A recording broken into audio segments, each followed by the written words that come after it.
ആരോഗ്യമേഖലയിലെ തകർച്ചയ്ക്കും കോട്ടയം മെഡിക്കൽ കോളേജിലെ ബിന്ദുവിന്റെ മരണത്തിന് കാരണക്കാരിയുമായ ആരോഗ്യമന്ത്രി വീണ ജോർജ് രാജിവെക്കണമെന്നാവശ്യപ്പെട്ട് മൂവാറ്റുപുഴ ടൗൺ മണ്ഡലം കമ്മിറ്റിയുടെ നേതൃത്വത്തിൽ പ്രതിഷേധ ധർണ നടത്തി.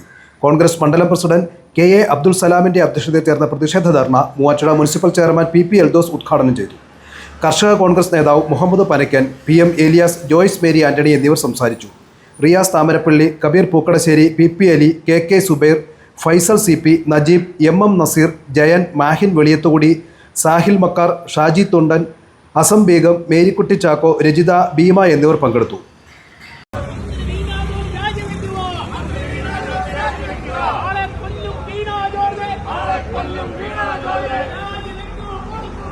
All